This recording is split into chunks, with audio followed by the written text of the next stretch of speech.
गुरुआमा र सम्पूर्ण अभिभावकहरूमा म कक्षा 6 की छात्रा संस्कृति मसिनाको तर्फबाट 2 हात जोडी नमन।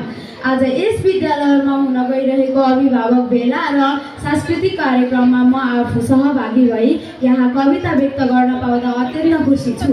र आज मलाई यो मञ्चमा कविता भन्न लगाउने मेरी गुरुआमा सेवा भट्टराईज्यूलाई म मेरो हृदयबाट नै धन्यवाद भन्न चाहन्छु। र मेरो यस कविताको शीर्षक रहेको छ निडर जेनजी। जेनजी आन्दोलनको त्यो दिन सडकभरि गुन्जियो आवाज, अन्यायको अँध्यारो चिर्न उठ्यो परिवर्तनको साथ। निडर रहँदै धुन्द कदम सपना बोकी अघि बढे, देशको उज्यालो भोलिका लागि आफ्नो जीवन अर्पण गरे। देशको उज्यालो भोलिका लागि आफ्नो जीवन अर्पण गरे। गोलीको डरले रोकेन बाटो, धम्कीले झुकाएन शिर। गोलीको डरले रोकेन बाटो, धम्कीले झुकाएन शिर। सत्य र न्यायको पक्षमा उभिए बलिदानले बने अमरवीर। सत्य र न्यायको पक्षमा उभिए बलिदानले बने अमरवीर। रगतका थोपा माटोमा मिसिए तर आशा कहिल्यै मरेन। रगतका थोपा माटोमा मिसिए तर आशा कहिल्यै मरेन।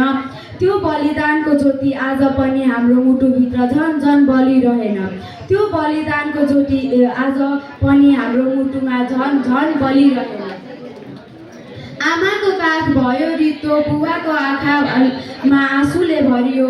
आमाको काख भयो रित्तो, बुबाको आँखामा आँसु भरियो। तर गर्वले भन्यो सारा देशले, यी वीरहरूले इतिहास फेरियो। यी वीरहरूले इतिहास फेरियो।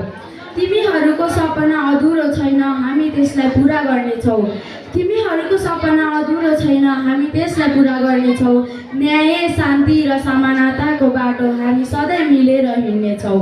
न्याय, शान्ति र समानताको बाटो हामी सधैँ मिलेर हिँड्नेछौँ।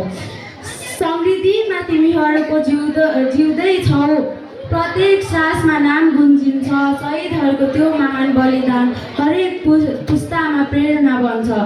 शहीदहरूको त्यो महान बलिदान हरेक पुस्तामा प्रेरणा बन्छ। हे वीर आत्माहरू, तिमीहरूको साहस अमर रहोस्।